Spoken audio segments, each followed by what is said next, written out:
welcome to the episode of Shlook. No. That was no, hot. You know that was hot. We're not using that. Hello, everyone, and welcome to the first episode of Shlook. You just took it too far. It's okay. We're awkward because it's our first time recording. We have never recorded a YouTube video before. But, basically, welcome to our first episode of Shlook. Shlook was created by us, my idea originally. And then I run it by her. And You know? Yes. Okay. But anyway, Shlook is a nice term for shut up and look. Okay? And basically what shut up and look and Shlook means is just stop what you're doing. And there's so much happening in the world today. So much that we can pay attention to. So much that can affect our lives and changes that we can make in the world. So anything else you want to say about Shlook? I'm excited to talk to you guys. You're gonna get a video from us every month, and maybe some more. Yeah. Maybe we'll have a few ranting videos every now and then. So let me tell you guys a little bit about it. So every month we would pick a topic, and my sister and I would do a painting about the topic, and the painting would be like, you know, the core of the month, I guess. The theme. Or yeah. So we're going to pick one theme, and each one of us is going to interpret it naturally completely differently because we're two completely different people. I'm a science major, I like management, I like professionalism, all that stuff, and she's an art major. So we're both of us are going to interpret one topic completely differently. Right. And that's going to be very exciting to see how we can both think of one idea. Then we're going to talk about the idea. So for example, I think let's just start into episode 1. Theme of January. What is it? Light in the darkness. Yes, light in the darkness. And why we thought of light in the darkness is because there is a lot of darkness in the world today. Between wars and crime, people going through pain, and you don't have to be a refugee, you don't have to be in war to go through hardship. Everyone has their own different type of hardship in our daily lives. Because, you know, we can't really expect everyone to know everything happening in our lives. Anyway, so before we show you our paintings, let me tell you a little bit about what we would do throughout the month. So besides the painting, we would do a workshop of a featured guest, whether it's sisters or friends or what have you, couples, and they would paint a painting in 1 hour about the same topic that we're doing that month. So it's kind of art therapy-ish. It's really, really fun. And if you want to be one of our guests, just let us know. It's funny because she's taking this project very artistic and therapy. I'm taking this to change the world. Let's knock these topics in the head. So, without further ado, let's introduce painting number 1 by Rob. Younger people first. I'm looking for my painting. It's on the floor. Okay. So, here it is. Okay, let me stop. Alright, so lightness in the dark concept. We're doing this topic differently, so you're gonna see completely 2 different paintings. So, let me hide my sister's face because you're gonna break the camera. Okay. Alright, so this is what I came up with for like the concept of lightness in the dark. And I'm really happy that you can see the details in this painting on this camera. So, my idea was that I kind of took it a little personally. So, the bottom, it's black and it's fading into green, yellow, and then white, which is the lightness versus the darkness, the contrast. So, the texture on the bottom, the black texture and the green texture, represents buildings, more of like the city life, a busy life, because, you know, we all oh, do you want me to show your face? No, it's okay. I'm sorry. No, it's okay. There's no room in. Just put it in here, I'll put it in the back. Okay. So I have to point then. Okay. No, this is weird. Move. Alright, so the darkness kind of represents a bit, like, I personally work in the city and I like to observe people because I'm a visualist, if that's a thing. So I when I see people walking in the street, you know, whether it's in the city or whatever, a busy town, people always have somewhere to go. It's a very fast-paced environment. People don't really, you know, kind of like, I just lost my brain fart.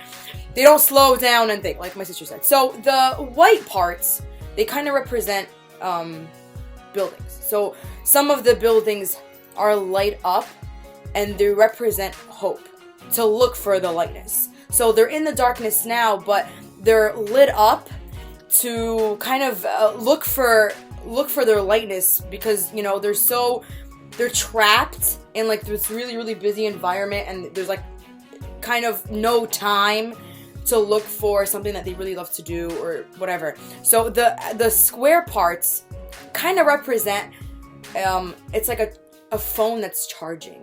So these squares here represent kind of the not the energy, I want to say like the power of each of these buildings. And in a way, this kind of like, these don't all represent buildings, they also represent people. So that's my concept of, I feel like people, let me put this thing on the side, maybe lecture now. So anyway, so I think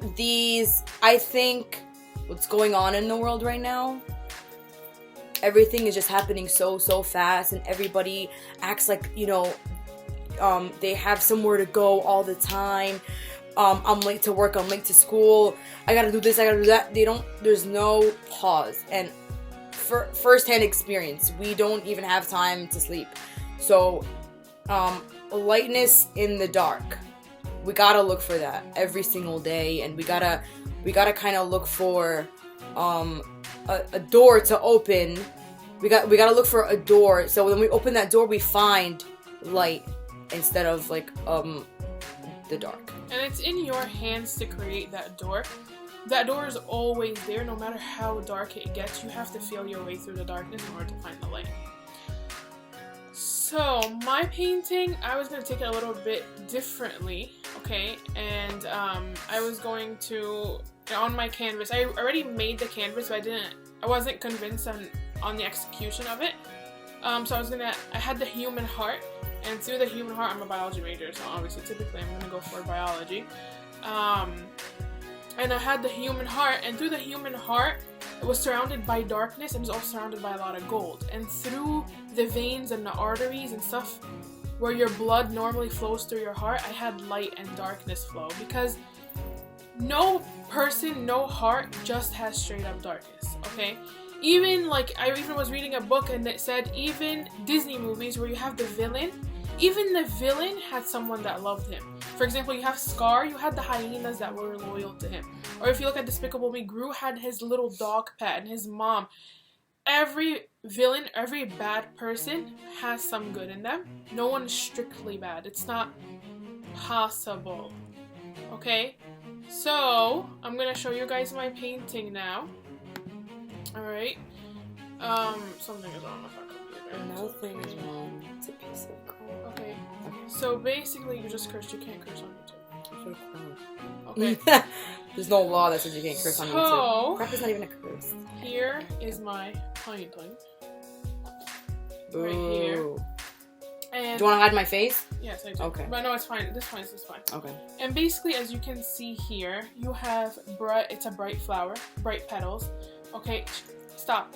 Okay, and if you look at any flower, you'll see that usually the middle is the colors are a lot different than the colors of the petals. Okay, and that's because that's where all the pollen and stuff is.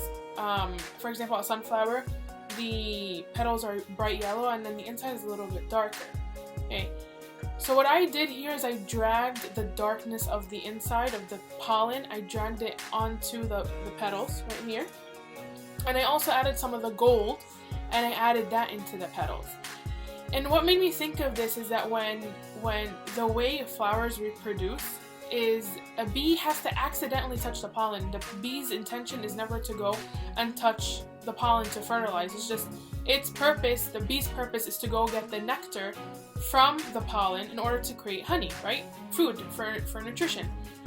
But the way that all these flowers reproduce is that the bee accidentally falls onto the pollen, okay, and it transfers it to another flower, okay. And people, like human beings in general, we look at bees as something that's very, I don't want to say dangerous, but we try to avoid them. We get very scared of them because they sting us, okay? And we can't, the thing is that because even though to a certain extent they are harmful to people and they sting us and they might hurt us, people are allergic, some people even die from bee stings, these bees are created to provide nutrition for us, okay? And so yeah, so this is it. Yeah, tell us what you guys think. We had two completely different, concepts behind the painting. So, tell us what you guys think. What you guys would have done if you got the topic light in the darkness. What you guys would have done differently and your ideas. We'll just talk about some experiences. Like, it is so easy to turn on the news channel. It's so easy to turn on Facebook and to be so depressed and so discouraged by all the images, the gruesome blood, bodies ripped apart all over the world. It is so easy to be influenced that there is no good in this world. It's so easy to walk in the streets, especially in the third world countries. It's so easy to just see all the bad around you, but I promise you there is so much good in this world. Just a really, really simple example. A few years ago when we were overseas, we're from Egypt by the way, we were overseas and it was during the month of Ramadan, the month where we fast. We were in a car and it was a time to break our fast, and just randomly you find these little poor children passing you drinks and passing you dates to break your fast, and they want absolutely nothing in return. Most of them cannot even afford it, but because it's so natural in a human being, it's so innate to do good, some people just don't think about it, okay? Just so much, just you have to think, you have to look outside the box, you have to see where the good actually is, okay? Things aren't typically what they seem. If you see someone that's giving you an attitude, 99% of the time it's not you, they're just having a bad day and need someone to talk to, okay? Not everyone is evil. Let's say you have an argument with someone, we argue all the time. It doesn't mean that two people are bad. These things are completely natural, okay? So definitely see the light in everything. And look, a vaccine, that hurts. Getting a shot hurts, but the light is that it's supposed to make you healthy. It's supposed to prevent you from getting sick. So everything that appears bad has some type of goodness for you. It has to, no matter what hardship. Let's say if you're in a bad relationship, you come from a bad household, that just makes you stronger. Everything has goodness in it, okay? So without we're going to conclude by a quote from Dr. Martin Luther King. Darkness cannot drive out darkness, only light can. And hate cannot drive out hate, only love can. By Dr. Martin Luther King.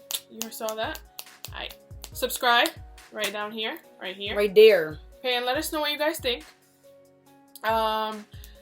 Give us topic ideas, give us anything, let us know what you want to see, and we're gonna... Also, if you guys would like to be a part of the workshops, if you live in the Bayonne, Jersey City area, and if you don't, but you wanna be involved, let us know. Do we have a name? Yes, we do. Okay. Shlook, SHH, look1@gmail.com. We're gonna post it somewhere up here so you can email us. We'll be on Facebook, like our page on Facebook. And yeah. So, we never introduced our names, by the way. I'm Salmah. I'm Rabab. Oh, yeah. Okay. You gotta roll the R, you know. Okay. Rabab. Okay. Alright. Now, don't forget to shh and look. Look. Okay. Peace. Bye. Bye.